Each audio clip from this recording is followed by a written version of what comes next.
എക്സ്ലാൻഡിസിന്റെ server എക്സ്ലാൻഡിസിന്റെ നമ്മുടെ പോയ server പോയിട്ട് നമ്മുടെ പുതിയ എക്സ്ലാൻഡിസ് സിറ്റി ഉടനെ തന്നെ വരുന്നതായിരിക്കും. അതുവരെ നിങ്ങൾക്ക് മടുക്കാതിരിക്കാനും നിങ്ങളുടെ പൈസ എല്ലാം സേഫായിട്ട് കൺവേർട്ട് ചെയ്യാനും നമ്മൾ ബോണ്ട് സിസ്റ്റം ഇംപ്ലിമെൻറ്റ് ചെയ്ത് ഒരു ടെമ്പററി സെർവർ നാളെ അല്ലെങ്കിൽ മറ്റന്നാൾ, അതായത് 30-ാം തീയതി അല്ലെങ്കിൽ 31-ാം തീയതി ആ സെർവർ അപ്പാവുന്നതായിരിക്കും. അതിൽ നിങ്ങൾക്ക് ഇഷ്ടമുണ്ടെങ്കിൽ RP കളിക്കാം. 5 ദിവസം to 7 ദിവസമായിരിക്കും ആ സെർവർ ഉണ്ടായിരിക്കുന്നത്. അപ്പാവുന്ന ദിവസം തന്നെ എന്ന് വരെ ഉണ്ടായിരിക്കും എന്നുള്ളത് എന്താ പറയുക മുൻകൂട്ടി നമ്മൾ അനൗൺസ് ചെയ്യാം. എന്നുവരെ ഉണ്ടായിരിക്കുന്നത് അതനുസരിച്ച് നിങ്ങൾ പ്ലാൻ ചെയ്ത് ബോണ്ട് ആക്കുക, ചാടിക്കറി ബോണ്ട് ആക്കാതിരിക്കുക. ഓക്കെ, നിങ്ങളുടെ വണ്ടി കാര്യങ്ങളൊന്നും പോകത്തില്ല. പക്ഷേ ഒരു കാര്യമുണ്ട്, നിങ്ങളുടെ വണ്ടിയുടെ ട്രങ്കിൽ എന്തെങ്കിലും ഒരു സാധനം ഉണ്ടെങ്കിൽ അതെല്ലാം നിങ്ങൾക്ക് നഷ്ടമാകും. ലോക്കറിൽ എന്തെങ്കിലും സാധനം ഉണ്ടെങ്കിൽ നിങ്ങൾക്ക് അതെല്ലാം നഷ്ടമാകും. സോ ലോക്കർ ക്ലിയർ ചെയ്യുക, നിങ്ങളുടെ വണ്ടിയുടെ ട്രങ്ക് ക്ലിയർ ചെയ്യുക, ഇൻവെൻട്രിയിൽ പൈസ വെക്കാതിരിക്കുക, ഇൻവെൻട്രി ക്ലിയർ ആയി പോകും. ഓക്കെ, സോ മെയിൻലി ഇത്രയും കാര്യങ്ങൾ നിങ്ങൾ അറിഞ്ഞിരിക്കുക, മനസ്സിലാക്കിയിരിക്കുക. ഓക്കെ അല്ലേ? എല്ലാവർക്കും ഓക്കെ അല്ലേ? വേറെ എന്തെങ്കിലും നമ്മൾ പറയാൻ വിട്ടുപോയാട് ബ്രോ?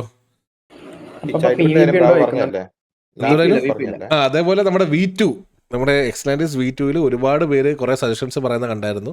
സോ ആ V2-ൽ നിങ്ങൾക്ക് ഇഷ്ടപ്പെട്ടെന്ന് നിങ്ങൾ പറഞ്ഞ പല കാര്യങ്ങളും നമ്മൾ തിരിച്ചു കൊണ്ടുവരുന്നുണ്ട് ഇതിൽ. സോ അതും ഒരു അപ്ഡേറ്റ് ആണ്. എന്തൊക്കെയാണെന്ന് വരുമ്പോൾ നിങ്ങൾ അറിഞ്ഞാൽ മതി. പിന്നെ അതേപോലെ തന്നെ ഇനിയും നിങ്ങൾക്ക് എന്തെങ്കിലും സജഷൻസ് പറയാനുണ്ടെങ്കിൽ നമ്മളിവിടെ ഓൾറെഡി അനൗൺസ്മെൻറ്റിൽ ഒരു സജഷൻ ചാനൽ ഇട്ടിട്ടുണ്ടായിരുന്നു. അതിൻ്റെ അകത്ത് പോയി ഒരു ത്രെഡ് ക്രിയേറ്റ് ചെയ്ത് നിങ്ങളുടെ സജഷൻസ് അതിൽ പോസ്റ്റ് ചെയ്യുക. നമ്മളത് ചെക്ക് ചെയ്യുന്നുണ്ട്. ചെക്ക് ചെയ്തിട്ട് നമ്മൾ എന്താ പറയുക നല്ല നല്ല സജഷൻസ് നോക്കി നമ്മൾ എടുക്കുന്നതായിരിക്കും. ഈ അനൗൺസ്മെൻറ്റിൽ കിടപ്പുണ്ട്. അനൗൺസ്മെൻറ്റിൽ ഇവിടെ സജഷൻ ക്ലിക്ക് ചെയ്തിട്ട് നിങ്ങൾക്ക് എന്താണോ പുതിയ അതായത് പഴയ സെർവറുകളിൽ V3-ൽ ഇഷ്ടപ്പെട്ട കാര്യങ്ങൾ ഇപ്പോൾ ഇനി വരാൻ പോകുന്ന സെർവറിൽ നിങ്ങൾക്ക് വേണമെന്ന് തോന്നുന്ന കാര്യങ്ങൾ എന്തെങ്കിലും ഉണ്ടെങ്കിൽ പറയുക. അതേപോലെ നമ്മുടെ V2-ലെ V1-ലെയോ എന്തെങ്കിലും നിങ്ങൾക്ക് ഇഷ്ടപ്പെട്ട കാര്യങ്ങൾ ഇപ്പോൾ വേണമെന്ന് തോന്നുന്നുണ്ടെങ്കിൽ പറയുക. അതെല്ലാം നമ്മുടെ മെയിൻ ഇനി വരാൻ പോകുന്ന സെർവറിൽ ഉണ്ടായിരിക്കുന്നതായിരിക്കും. നല്ല നല്ല സജഷൻസ് നോക്കിയിട്ട്. ആരോ IRL കാർ ഓടിക്കുന്നുണ്ടെന്ന്, അതൊക്കെയാണ് ബ്രോനോട് പറഞ്ഞു. പെഡിന് ഒരു മെമ്മോറിയൽ പോലെ മുതുക്കിലൊരു എന്തെങ്കിലും ഒരു സാധനം കൊണ്ടുവരാൻ പറ്റുമോ? പെഡിന്റെ മെമ്മോറിയൽ. എന്റെ പൊന്ന് ബ്രോ, മനസാക്ഷി ഉണ്ടോ നിങ്ങൾക്ക്? കണ്ണിൽ ചോരയുണ്ടോ നിങ്ങൾക്ക്? സീരിയസ്ലി കുറച്ച് കാര്യങ്ങൾ ക്ലിയർ കട്ടായിട്ട് പറഞ്ഞുതരാം. ഓക്കെ, കിഡ്സായി സംബന്ധപ്പെട്ട ഒരു കാര്യവും സെർവറിൽ ഉണ്ടായിരിക്കില്ല, ഒന്നാമത്തെ കാര്യം. രണ്ടാമത്തെ കാര്യം, ടോക്സിസിറ്റി സെർവറിൽ പ്രൊമോട്ട് ചെയ്തില്ല, രണ്ടാമത്തെ കാര്യം.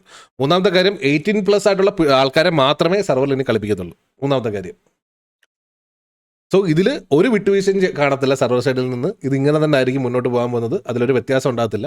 ആർക്കെങ്കിലും അതിൽ വിഷമം ഉണ്ടായിട്ടുണ്ടെങ്കിൽ സോറി ഗൈസ്, നമുക്കത് ചെയ്യാൻ പറ്റത്തില്ല. എല്ലാവരും കൺസിഡർ ചെയ്തതിൻ്റെ പേരിലാണ് ഇപ്പം 10-15 ലക്ഷം രൂപ നഷ്ടം വന്നിട്ട് വിട്ടിരിക്കുന്നത്. സോ ഇനി തുടങ്ങാൻ പോകുന്ന ഒരെണ്ണം കൂടെ നഷ്ടം വന്നു കഴിഞ്ഞാൽ ഞാൻ ഈ പരിപാടി നിർത്തി പോകുന്നതായിരിക്കും എനിക്ക് നല്ലത്. അതുകൊണ്ട് ഈ ഒരു കാര്യങ്ങളിൽ ഒരു വിട്ടുവീഴ്ച സെർവർ സൈഡിൽ നിങ്ങൾ പ്രതീക്ഷിക്കരുത്, ദയവിത് ചോദിക്കരുത്. നിങ്ങൾക്ക് ചെയ്തു തരാൻ പറ്റുന്ന വിത്തിൻ റോക്സ്റ്റാറിൻ്റെ റൂളും 5M-ൻ്റെ പോളിസിയും റോക്സ്റ്റാർ പോളിസിയും 5M-ൻ്റെ റൂൾസും പാലിച്ചുകൊണ്ട് എന്തൊക്കെ നിങ്ങൾക്ക് ചെയ്തു തരാൻ പറ്റുമോ അതെല്ലാം നമ്മൾ നിങ്ങൾക്ക് ചെയ്തു തരുന്നതായിരിക്കും. നിങ്ങൾക്ക് ആക്ടിവിറ്റിക്ക് വേണ്ടിയിട്ടുള്ള കാര്യങ്ങളെല്ലാം നമ്മൾ കൊണ്ടുവരുന്നതായിരിക്കും. നിങ്ങൾക്ക് സെർവർ കയറിയ ബോറടിക്കാത്ത രീതിയിലുള്ള കാര്യങ്ങളെല്ലാം നിങ്ങൾക്ക് ഉണ്ടായിരിക്കുന്നതായിരിക്കും. ടോക്സിറ്റി മീൻസ് സിറ്റുവേഷനിലോ കൊണയാണോ, തെറിവിളി, അങ്ങനെയുള്ള പല കാര്യങ്ങളും ഇനി നമ്മൾ പ്രൊമോട്ട് ചെയ്തില്ല. അതെല്ലാം സീരിയസ്ലി നല്ല സിവിയർ ആക്ഷൻസ് ആയിരിക്കും സർവീസ് സൈഡിൽ നിന്ന് വരാൻ പോകുന്നത്. അതുകൊണ്ട് തെറി വിളിക്കുകയാണെന്നുണ്ടെങ്കിൽ ദയവേത് ബാൻ വാങ്ങാം എന്ന് ഉറപ്പുണ്ടെങ്കിൽ മാത്രം തെറി വിളിക്കുക. സ്ട്രൈക്ക് സിസ്റ്റം ഇംപ്ലിമെൻറ്റ് ചെയ്യുന്നതായിരിക്കും. ഇനി തൊട്ട് 2 ആഴ്ചയിൽ ആ സ്ട്രൈക്ക് ഒന്നും റിവോക്ക് ആകത്തില്ല. ആ സ്ട്രൈക്ക് എന്ന് പറഞ്ഞാൽ പെർമനൻ്റ് ആയിരിക്കും. ഒരു വട്ടം വിളിച്ച ഫസ്റ്റ് സ്ട്രൈക്ക്, രണ്ടാമത്തെ വിളിച്ച സെക്കൻഡ് സ്ട്രൈക്ക്, മൂന്നാമത്തെ വിളിച്ച പെർമനൻ്റ് ബാൻ ആയിരിക്കും സെർവറിൽ നിന്ന്. അതുകൊണ്ട് ടോക്സിസിറ്റി നമുക്ക് ഒട്ടും പ്രൊമോട്ട് ചെയ്യാൻ ഒരു താല്പര്യമില്ല. അതെല്ലാം മനസ്സിലാക്കി ആൾക്കാർ മുന്നോട്ട് പോവുക. Thank you so much for the 500 kick points bro. ഇത്രയും കാര്യം നിങ്ങൾ മനസ്സിലാക്കിയിരിക്കുക. ദയവ് ചെയ്തിട്ട്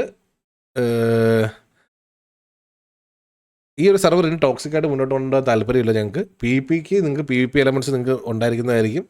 RPക്ക് നിങ്ങൾക്ക് RP എലമെൻറ്റ്സ് നിങ്ങൾക്ക് ഉണ്ടായിരിക്കുന്നതായിരിക്കും. നിങ്ങൾക്ക് എന്തെങ്കിലും RPക്ക് ആവശ്യമുള്ളതെന്ന് തോന്നുന്ന കാര്യങ്ങൾ നിങ്ങൾക്ക് ഇപ്പോൾ സജഷൻ ഇട്ടുകയാണെന്നുണ്ടെങ്കിൽ സെർവർ വരുമ്പോഴേക്ക് ആ കാര്യങ്ങളൊക്കെ നമ്മളെ കൊണ്ട് പറ്റുന്നത് നമ്മൾ ഇംപ്ലിമെൻറ്റ് ചെയ്യുന്നതായിരിക്കും. അതേപോലെ PvPക്ക് നിങ്ങൾക്ക് എന്തെങ്കിലും സജഷൻ ഉണ്ടെങ്കിൽ അതും പോസ്റ്റ് ആണെങ്കിൽ നമ്മളെ കൊണ്ട് പറ്റുന്നത് നമ്മൾ ഇംപ്ലിമെൻറ്റ് ചെയ്യുന്നതായിരിക്കും.